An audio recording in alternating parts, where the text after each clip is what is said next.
मन्नाथः श्रीजगन्नाथो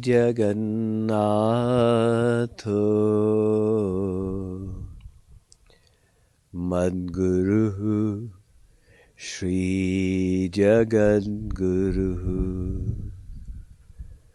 मदात्मा सर्वभूतात्मा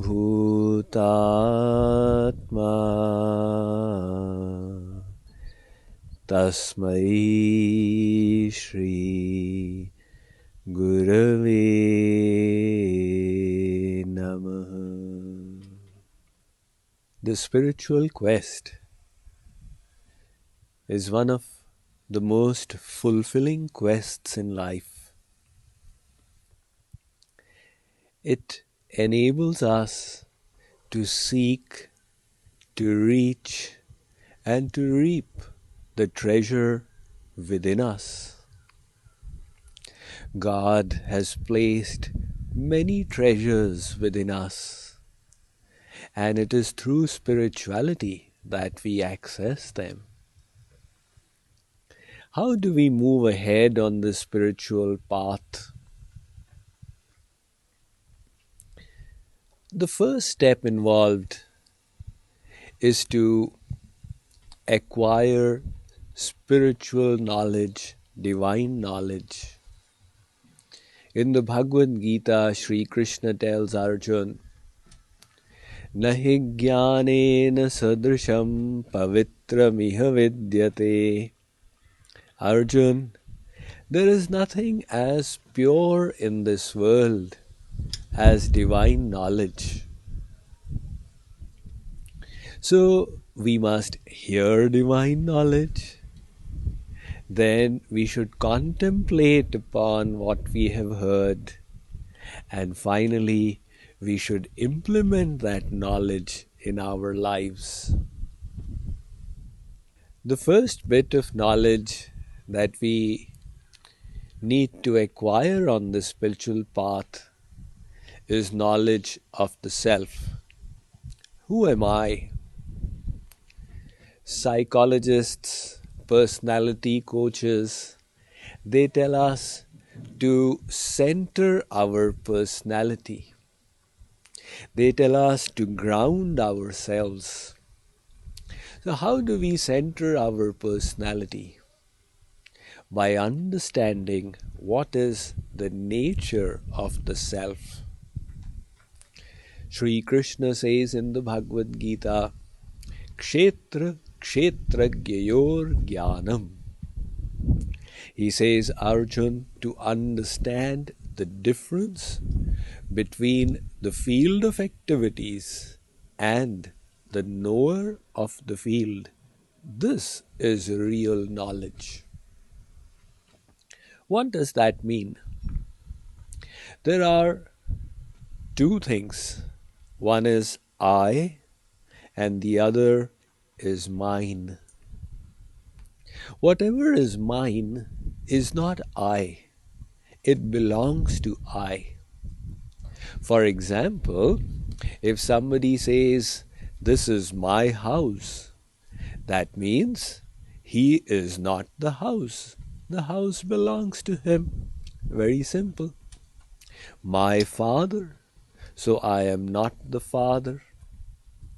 Similarly, for this body, we say it is mine. Swamiji, my body was feeling exhausted today. Your body, that means you are not the body. There is an irritation in my eye. My eye, so you are not the eye as well. My mind got deviated while you were speaking. My mind, all right, so you are not the mind as well. What you are saying is going beyond my intellect. My intellect, so you are not the intellect either. In other words, for this body, mind, and intellect, we use mine, which means they are all ours, but this I is separate from all of these. What is that I? There is an anecdote in this regard about the wise old man of Greece, Socrates. It is said that once, lost in deep contemplation, he was walking down the streets of Athens when he knocked into a policeman. The policeman was annoyed and he said, "What kind of a person are you? Don't you see where you walk? Who are you?" Socrates said, "My dear fellow, I have been contemplating over this question for the last 40 years. Who am I? If you know who am I, please tell me." So this I is referred to in our scriptures as Atma. The word Atma comes from the root, the dhatu, At, which means pervading. The Atma, the self, pervades the body. You may say the soul pervades the body, but Swamiji, I had heard that it resides in the heart. That is also true. Riddhi hi eva atma, the Prashnopanishad says that the physical location of the soul is in the heart. Savaesha atma riddhi. Chandogyopanishad again states the same thing. Abhyupagamat riddhihi, the Kathopanishad states that the soul is located in the region of the heart. But the quality of the soul, its symptomatic manifestation, which is consciousness, pervades the entire body. That is why, if you were to prick a thorn into your finger, you would feel the pain. Ah! What happened? It's paining. How come your finger is paining when the soul resides in the heart? No, the soul is definitely in the heart, but its symptom of consciousness, of life, has spread throughout the limits of this body right up to the finger. The Vedanta Darshan compares this to the light, gunat alokavat. Take a look at the sun. It resides in one place, but its light pervades the entire solar system. So, the soul is providing life to this entire body. It is because of the presence of the soul in the body that the eyes are seeing, the ears are hearing, the nose is smelling, the hands and feet are moving. When the soul departs, the eyes, the ears, the hands, the feet, everything is there, but all movement stops. The body now becomes dead matter. People say, "Burn him, he has become mud." He has become mud, such a big person. Till yesterday you were respecting him. He's the governor, he's the commissioner, he's the chief minister, prime minister. Today you say he has become mud. Till yesterday, the soul was present in the body, so the body had value. Now that the soul has departed, there is no value to this body. It has become mud.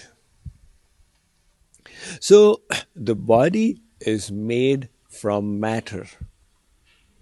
But the soul is not made from matter. The soul is divine. It's a part of God. And the body is a part of the world. Kshiti jala pavak Gagan samira pancharachita yah adhama sarira. When we understand that I am not just this body, I am something way beyond it, something far more grand than this, that gives us a lot of hope, a lot of confidence. Swami Vivekananda said, "Thou art not bodies, thou art not matter, thou art spirits blessed, free and eternal. Matter is your servant, and not you, the servant of matter." Unfortunately, in forgetfulness of our real identity, in forgetfulness of our soul nature, we are confusing ourselves to be this lump of flesh, blood, stool, urine, and mucus. There is the story of a very beautiful girl in our Puranas called Yogashila. She used to live with her father in a little hut by the side of a river in the jungle. One day the prince of that country was passing by, and when he saw Yogashila, he was enchanted. So he approached her father and he said, "I want your daughter's hand in marriage. I wish to marry your daughter." The father refused bluntly. He said, "It's not possible. You are a Kshatriya. I am a Brahman. She is a Brahman Kanya. There is no match of consciousness. I cannot give my daughter's hand to you." The prince was annoyed. He said, "Do you realize who I am? Do you understand my powers? You have the courage to refuse me. If I decide, I can remove your hut and you completely from the face of this earth."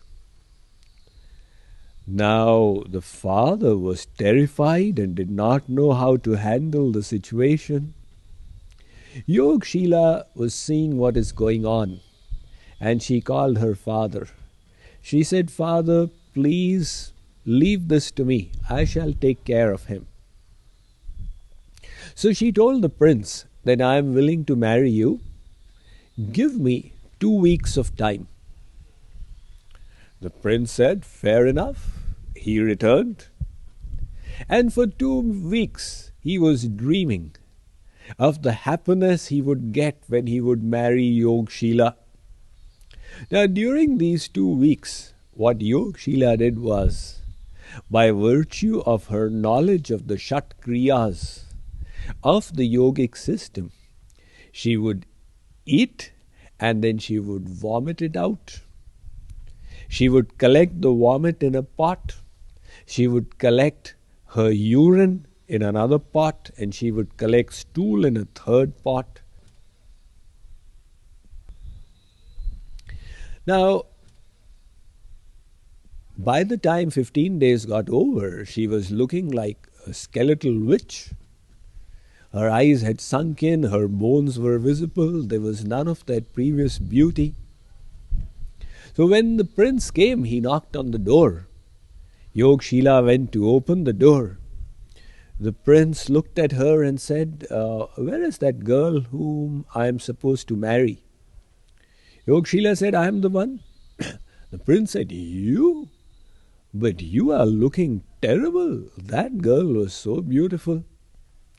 Yogashila said, "You wish to see my beauty? Come." She caught hold of the prince's hand and started taking him in. The prince said, "Where are you taking me?" Yogashila said, "I am showing you my beauty." She took him to these 3 pots and said, "Look, this is my beauty." The prince felt such revulsion. He immediately became detached. He got the message strongly and he let them be and went back home. So the body is separate and the soul is separate. The first step in the spiritual journey is to understand that distinction. Who am I? And then, on the basis of that, to ground our thoughts on the level of the soul. This is what will center our personality. This will put us on the true path of spiritual quest, the understanding of the nature of the self. So, let us make this piece of knowledge the basis of our meditation today. Please sit with your back straight, your eyes closed. Start breathing deeply.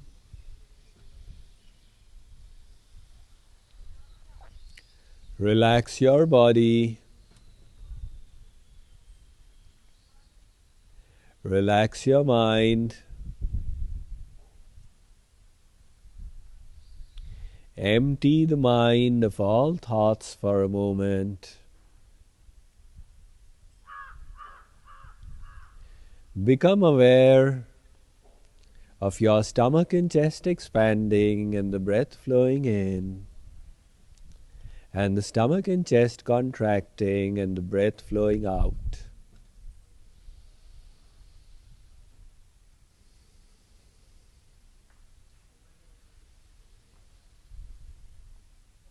Observe your breath moving in and out as you breathe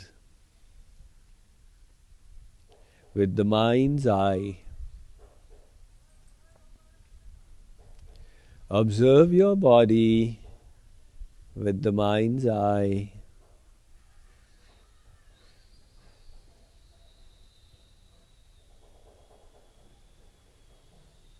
See your face. See your hands and arms. Picturize them. Visualize them. See your stomach. See your legs and feet. See your whole body as if you are watching it from outside.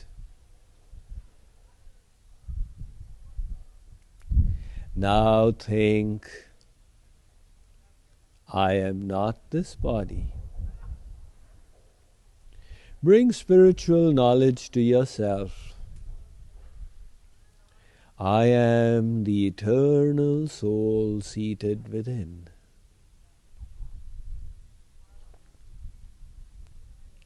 Think of the nature of the body. It's made of the 5 elements. It is subject to deterioration and decay. Think of the nature of yourself. You are the eternal soul. You are divine. You have the glory of God within you. Wake up to your glorious self. Awaken your spiritual nature.